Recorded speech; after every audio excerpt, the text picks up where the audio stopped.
친구들 반가워요. 우리 함께 하나님을 찬양하며 나아갔으면 좋겠어요. 우리 첫 번째 곡으로 하나님께 찬양 드릴 곡은 나는 예배자입니다. 우리 찬양하며 주님께 마음을 모았으면 좋겠어요. 나는 하나님을 예배하는 나는 하나님을 예배하는 예배자입니다. 내가 서 있는 곳 어디서나 하나님을 예배합니다.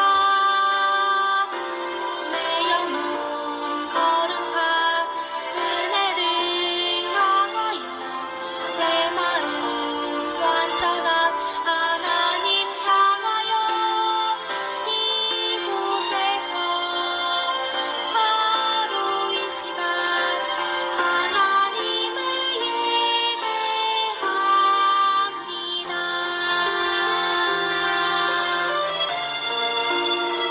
우리 다시 한 번 더 찬양하도록 할게요. 나는 하나님을 나는 하나님을 예배하는 예배자입니다. 내가 서 있는 곳 어디서나 하나님을 예배합니다. 내 영혼 거룩한 은혜를 향하여 내 마음 완전한 하나님 향하여 이곳에서 바로 이 시간 하나님을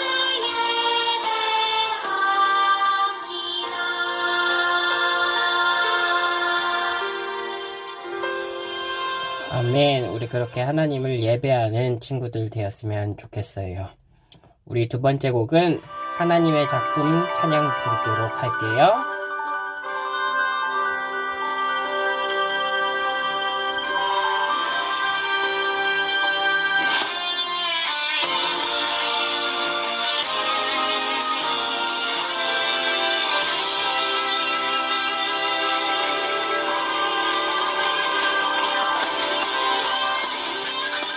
신나게 박수치며 찬양 부르도록 할게요. 눈부신 아침 햇살 눈부신 아침 햇살 파랗게 열린 저 하늘 빛깔 예쁜 꽃들 하늘에 나르는 새들 다 하나님의 선물이죠. 다 하나님의 작품이죠. 타는 저녁 노을 밤하늘 수놓은 달들 속의 나무들도 바닷속의 고기들도 다 하나님의 선물이죠. 다 하나님의 작품이죠.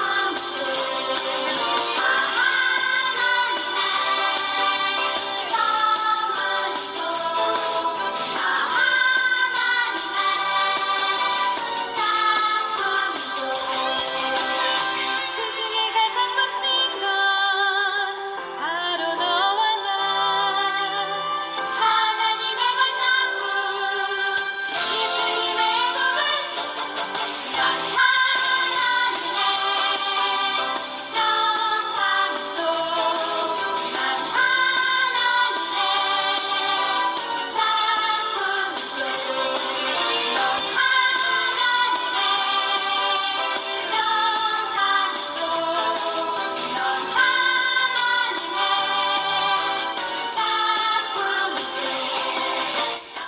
아멘. 우리가 다 하나님의 작품이라는 것을 기억하며 나아갔으면 좋겠어요.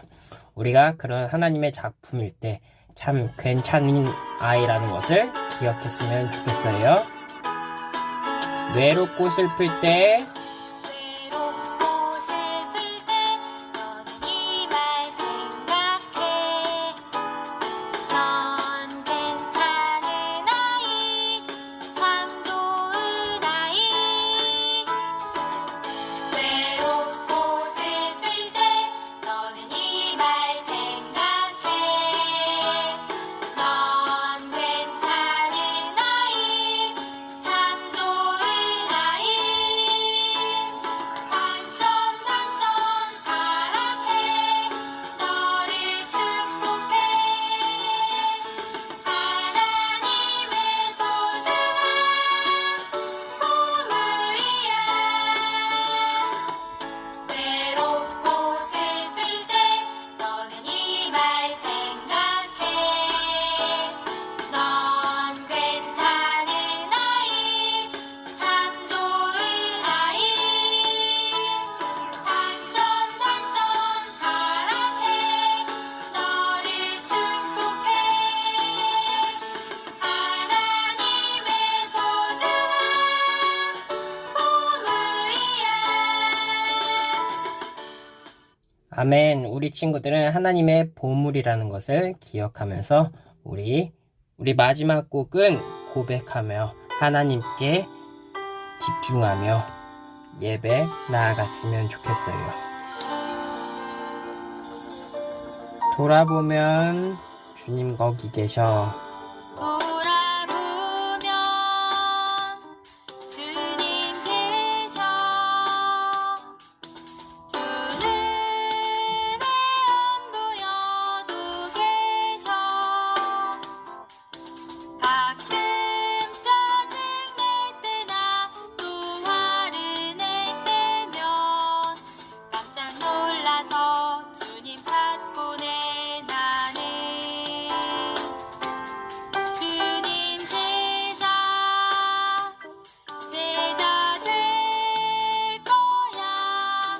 사울이 바울 되어 살듯. 주님 사랑해. 주님 높여 찬양해.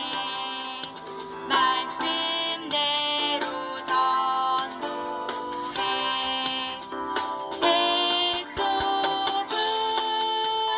널 불러다녀 삼으신 그 은혜 놀랍고 감사해. 점점 뜨겁게 힘차게 하는 말. 예수님은 구원자. 주님 제자 될 거야. 사울이 바울 되어 살듯. 주님 사랑해. 주님 높여 찬양해. 말씀대로 전도해. 태초부터 널 불러다녀 삼으신 그 은혜 놀랍고 감사해. 점점 뜨겁게 힘차게 하는 말. 예수님은 구원자. 아멘. 예수님은 저와 여러분들의 구원자라는 것을 기억하면서 우리 사도신경으로 예배 시작하도록 할게요. 전능하사 천지를 만드신 하나님 아버지를 내가 믿사오며 그 외아들 우리 주 예수 그리스도를 믿사오니 이는 성령으로 잉태하사 동정녀 마리아에게 나시고 본디오 빌라드에게 고난을 받으사 십자가에 못 박혀 죽으시고 장사한 지 사흘 만에 죽은 자 가운데서 다시 살아나시며 하늘에 오르사 전능하신 하나님 우편에 앉아 계시다가 저리로서 산 자와 죽은 자를 심판하러 오시리라. 성령은 믿사오며 거룩한 공예와 성도가 서로 교통하는 것과 죄를 사하여 주시는 것과 몸이 다시 사는 것과 영원히 사는 것을 믿사옵나이다. 아멘. 사랑해 주님 감사합니다. 주님, 정말로 우리가 죽을 수밖에 없는 이 땅 가운데 우리를 주님의 자녀로 부르시고 주님께서 우리와 함께 하신다라는 그 영광에 참여할 수 있게 하심에 너무나도 감사합니다.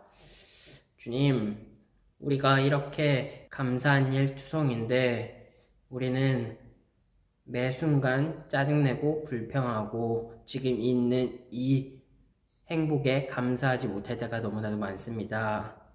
주님, 이 모든 것들을 내려놓고 오직 여호와 하나님만을 바라보며 주님을 찬양하고 주님을 구하며 나아갈 수 있는 사랑하는 신성교회 초등부 친구들 될 수 있도록 주님께서 도와주세요.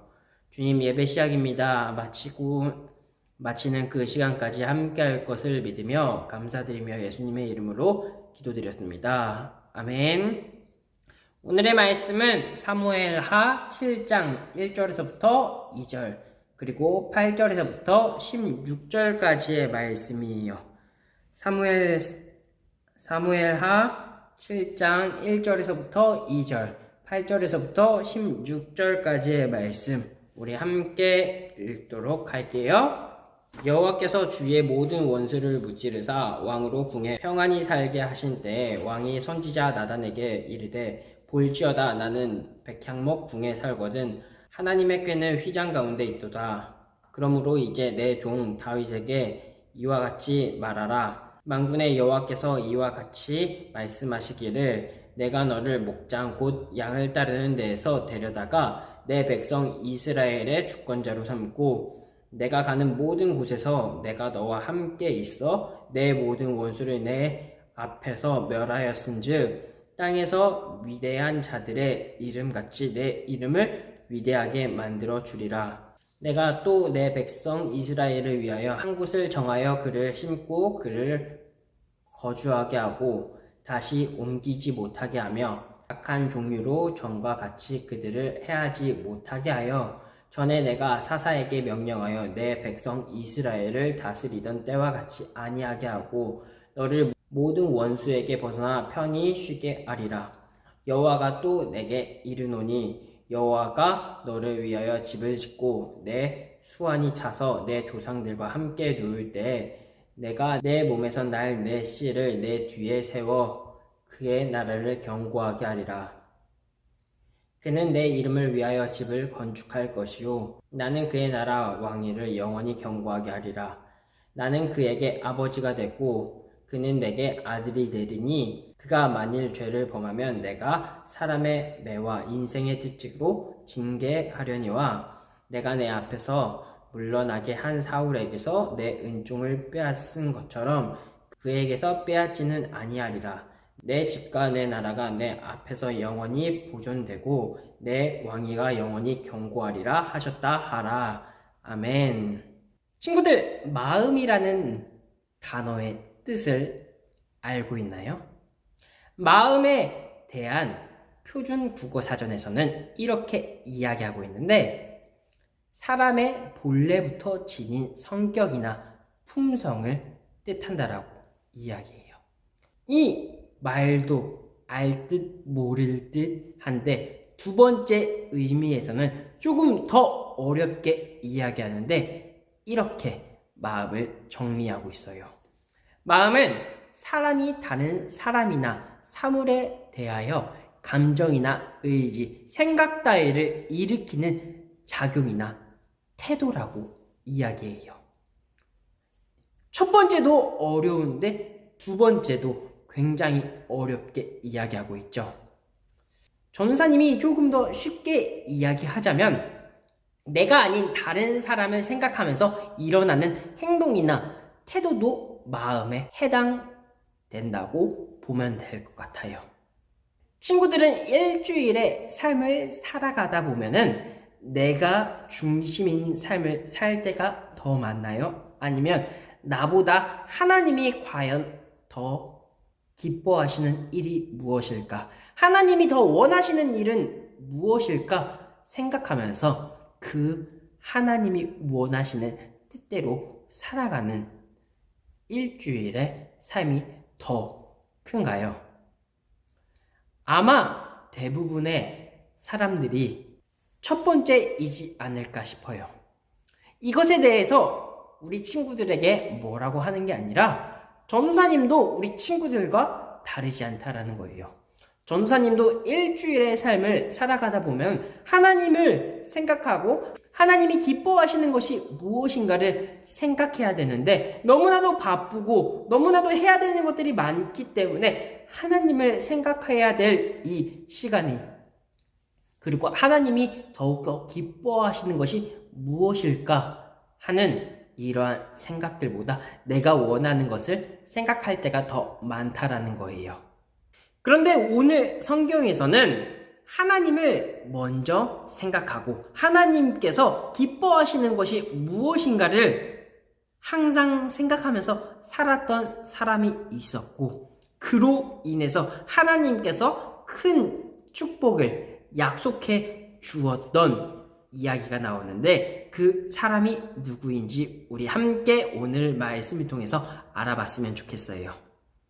사울이 죽은 이후에 다윗이 왕위를 물려받았고 왕이 되어 7년을 다스렸어요. 이후 이스라엘 전체 왕이 되어 33년이라는 시간을 다스렸는데 다윗이 다스리는 동안 하나님께서 이스라엘의 주변의 모든 나라를 막아주셔서 왕국에서 평안하게 살 수 있었어요. 그런데 어느 날 다윗은 나단 선지자에게 말했어요. 나는 백향목으로 지은 왕국에 사는데 법궤는 아직도 휘장에 있어요.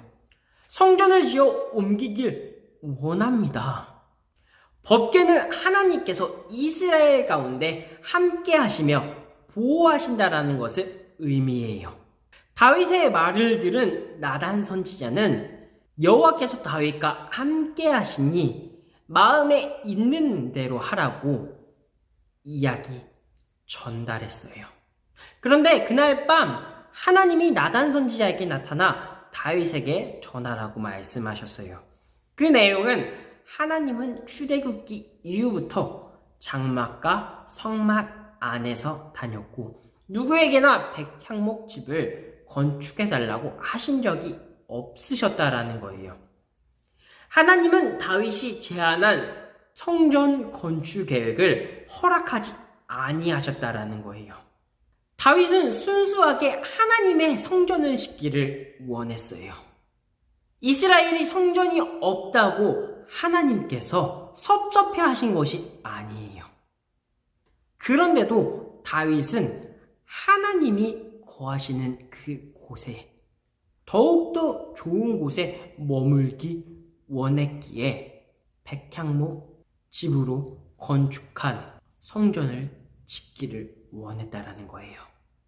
그러나 하나님께서는 나단 선지자를 통해서 다윗에게 이야기하셨어요. 아직 성전 건축할 때가 아니다. 그렇다면 하나님께서는 이 성전 건축에 대한 계획이 없으셨던 건가요? 아니요, 그렇지도 않아요. 하나님께서는 성전 건축이라는 계획을 갖고 있었지만 아직은 이른 시기라고 보았고 이러한 다윗의 이쁜 마음에 하나님께서는 크게 기뻐하셨고 성전을 짓기 전보다 더 크고 위대한 약속의 말씀을 다윗에게 허락하셨어요. 하나님은 나단 선지자를 통해서 지금까지 베푼 은혜의 말씀을 해주셨는데 하나님께서는 목장에서 다윗을 데려와 이스라엘의 지도자로 삼아주셨고 다윗이 어디를 가든지 그와 함께 계셨고 그를 막는 모든 자들은 하나님께서 쓰러뜨려 주셨다라는 거예요. 그리고 이제 다윗의 이름을 빛나게 하셨고 다윗이 다스리던 이스라엘 백성들이 이곳저곳 떠돌지 않고 한 곳에 정착할 수 있게 하신다고 약속의 말씀을 주셨다라는 거예요. 여기서 끝일까요? 아니요, 여기서 끝이 아니었어요. 하나님은 다윗에게 가장 중요한 말씀을 사무엘하 7장 12절에서 13절에 말씀해 주셨어요. 함께 읽어볼게요. 내 수완이 차서 내 조상들과 함께 누울 때 내가 내 몸에서 날 내 씨를 내 뒤에 세워 그의 나라를 견고하게 하리라. 그는 내 이름을 위하여 집을 건축할 것이요 나는 그의 나라 왕위를 영원히 견고하게 하리라. 아멘. 11절 끝에 하나님은 다윗을 위해 집을 짓는다고 말씀하셨어요. 여기서 집은 왕국을 의미해요.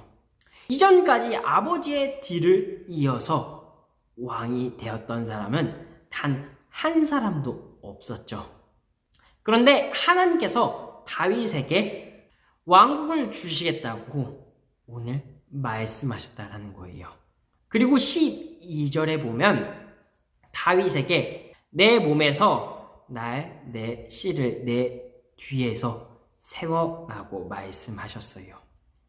무엇보다 왕이 아닌 다른 사람이 아닌 다윗의 후손에게서 나오고 그 후손을 통해 하나님의 집을 세운다고 이야기했어요. 그 나라가 영원히 견고하게 된다고 약속하셨죠.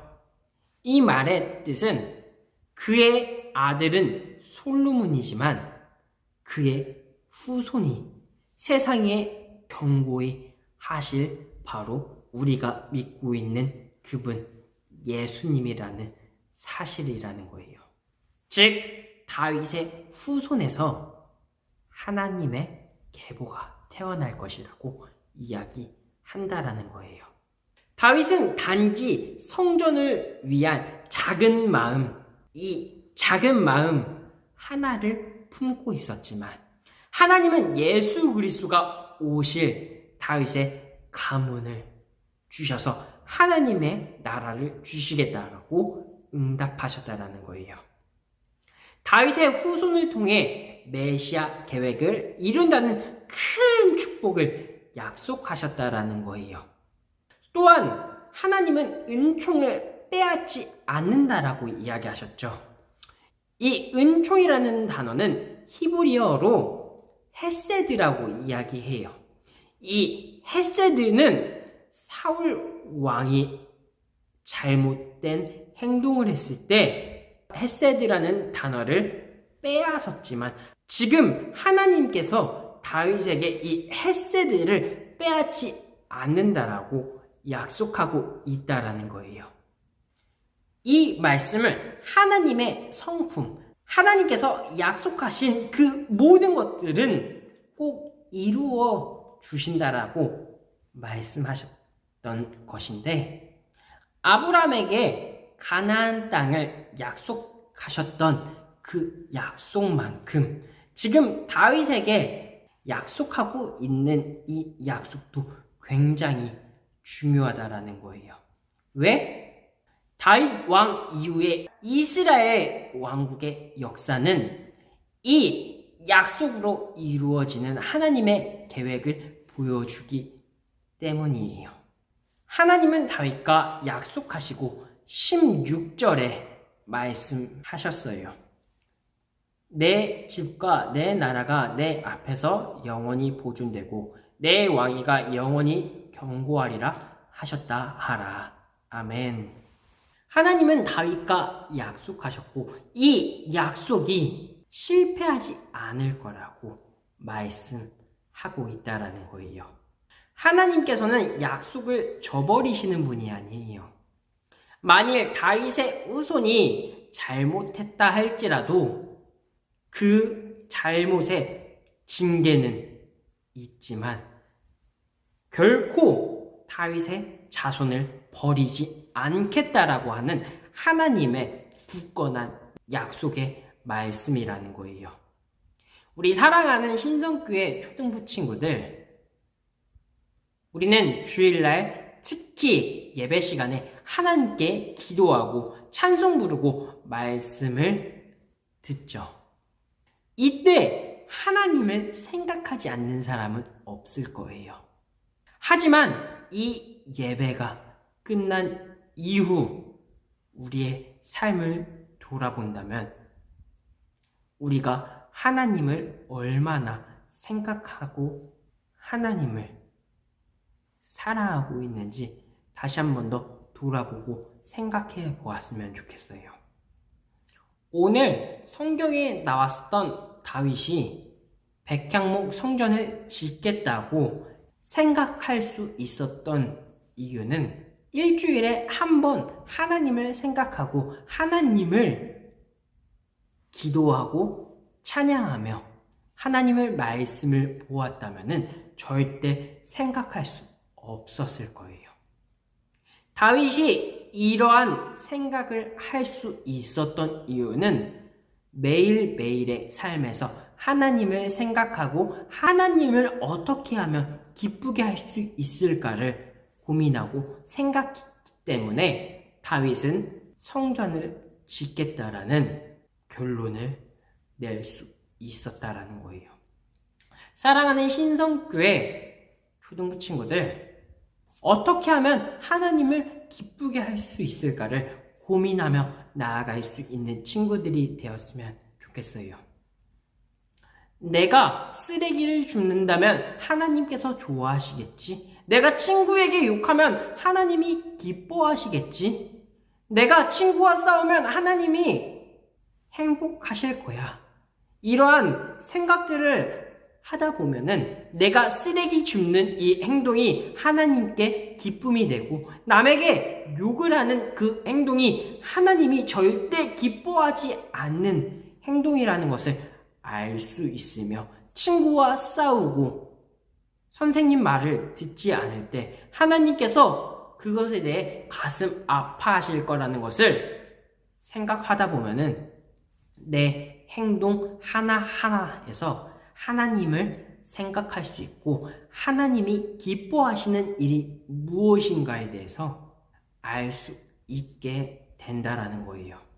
우리 사랑하는 신성교회 초등부 친구들 모두가 하나님을 생각하고 어떻게 하면 하나님을 기쁘게 하시고 어떻게 하면 하나님께서 가장 행복한 일이 될 수 있을까 알 수 있게 되는 친구들이 될 거라 전사님은 생각해요.